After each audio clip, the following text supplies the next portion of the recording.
Titokowaru's War started in June 1868 and ended in March 1869. The war started due to a few reasons, one of them being the land confiscations. Legalisation for the confiscations was contained in New Zealand Settlements Act 1863. The confiscation of land was mainly in Waikato, Taranaki, the Bay of Plenty, and also in South Auckland, Hawke's Bay, and the East Coast. And many Maori were treated unfairly, that even if they didn't support the king movement, their land was confiscated anyway. This left many Maori angry and frustrated. This was a reason that led to Titokowaru's war against the Pakeha. Another key idea that led to Titokowaru's war in June 1868 was Titokowaru becoming a prophet of the Maori Christian faith, Paimiri.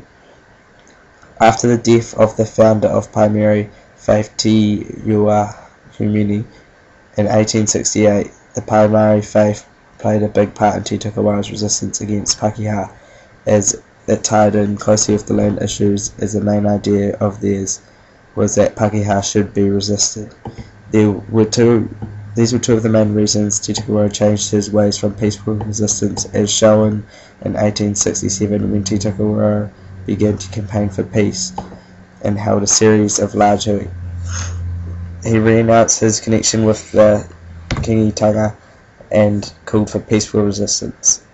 But when the Pakeha started their creeping confiscations and started to take Taranaki land, the leader of Ngāi tribe, Titokowaru, faced the decision of starvation or war, and changed to the use of violence and force to resist the Pakeha.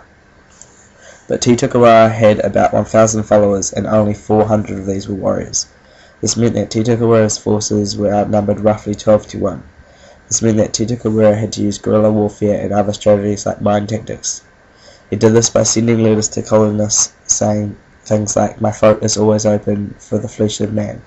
This was sent after he killed a lone trooper and ate him. This tactic also tied in with another one of his tactics, which was to anger and provoke the Pakeha settlers, as this made them rush into attacking and would lead them to making mistakes.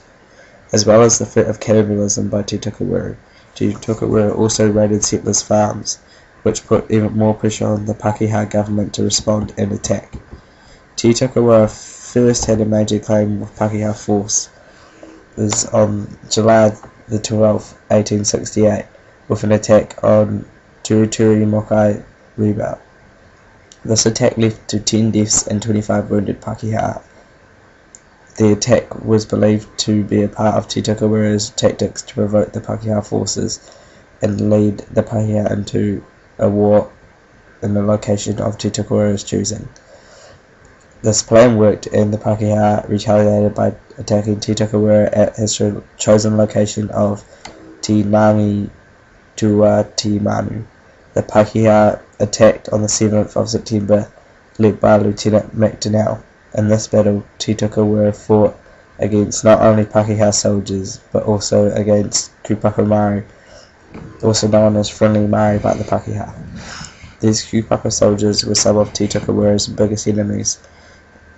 This saw 24 Europeans killed and 26 wounded. Among the killed was Major von Tensky. The next Maori battle against Pakeha for Titokowaru was the Battle of Motirua.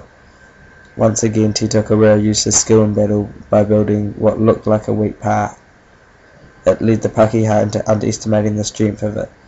Before the Battle of Titokowaru had only fought with his own hupa, but at Motirua he had the support from Pākahoe, Tangahoe, and Ngāruiru Hapu, more than doubling his strength. This was due to previous success against the Pakeha.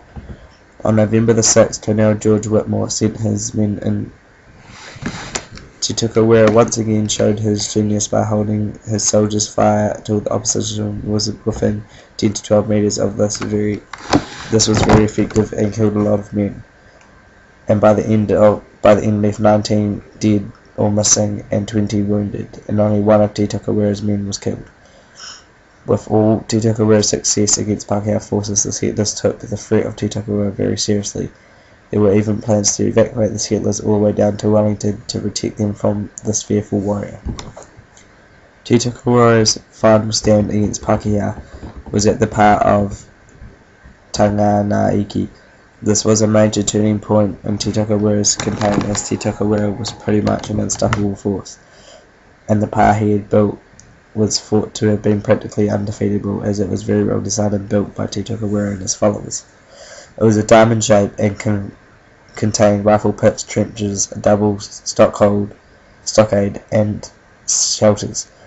But this great power was abandoned by Titokowaru and his followers, apparently due to Titokowaru committing adultery with another chief's wife.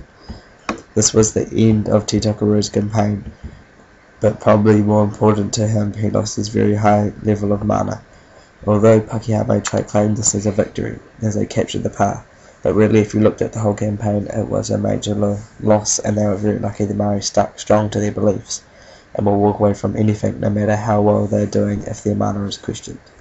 This saw the end of Titokowaru's violent acts to resist Pakeha, moving back to peaceful protest against Pakeha, so purposely disrupting surveys to defend New Zealand, his new home of Pairihiki. He was imprisoned 4 times during this peaceful campaign.